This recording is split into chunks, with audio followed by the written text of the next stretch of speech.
राम राम हरे हरे, हरे कृष्णा कृष्णा कृष्णा हरे हरे, हरे राम राम राम हरे हरे, हरे कृष्णा कृष्ण कृष्ण हरे हरे, हरे राम राम राम हरे हरे, हरे कृष्णा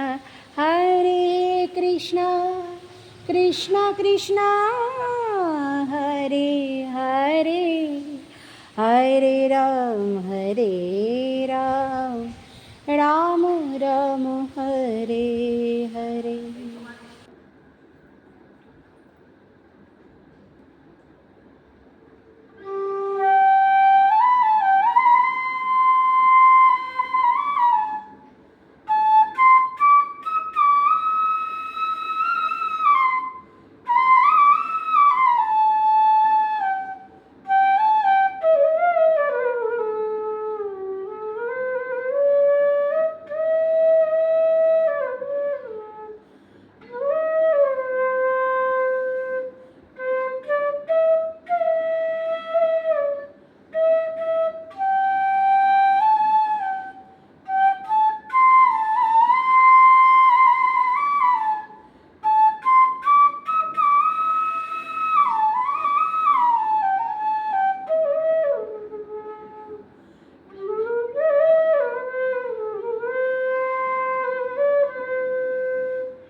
হরে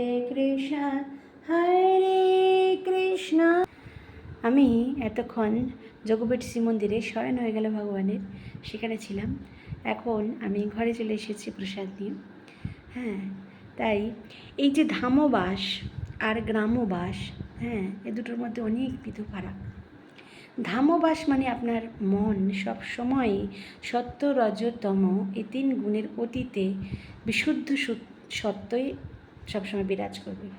এখানে না কোনো বাড়ির কিচকিচানি, না কোনো বাড়ির ঝামেলার কথা চিন্তা, না কোনো হিংসা, না কোনো দেশ, না কোনো কিচ্ছু অহংকার হৃদয়কে গ্রাস করে। এখানে সবসময় বিশুদ্ধ সত্য, হ্যাঁ, গুণ, সেইটা আমাদের হৃদয়ে প্রবেশ করতে থাকে আস্তে। যতই আমি রজগুণী হই, তমগুণী হই বা সত্যগুণী হই, হ্যাঁ, যতই আমি চঞ্চল, যতই আমি যাই, আস্তে আস্তে ধীরে ধীরে বিশুদ্ধ গুণী।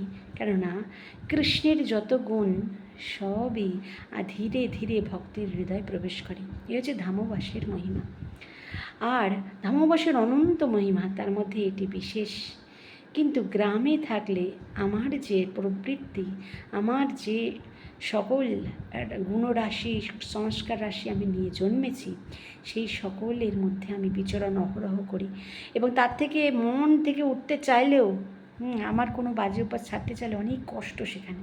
কিন্তু ধামে আসলে ধামের প্রকৃতি, ধামের বাতাস, ধামের হাওয়া, ধামের বৃক্ষলতার সেই গুণ, সমস্ত পক্ষী, হ্যাঁ, তার কলতান, বৈষ্ণবদের আনাগোনা, তাদের বিচরণ, ভগবানের নিত্য পূজা সেবা সব দেখলে, এবং সেই সব হৃদয় ভরে সুগন্ধ, সেই ঘ্রাণ নিলে, ভগবানের প্রদীপ, ভগবানের আশীর্বাদ, ভগবানের ধূপের গন্ধ, ভগবানের বস্ত্রের গন্ধ, তার অরুণ সুন্দর নয়ান বয়ান বসন সাজন সব কিছু দেখলে পারে হৃদয়ে মন এমনি শুদ্ধ হয়ে যায়। তাই বিশুদ্ধ গুণ সত্য রজতম ত্রিগুণে আমরা আবদ্ধ।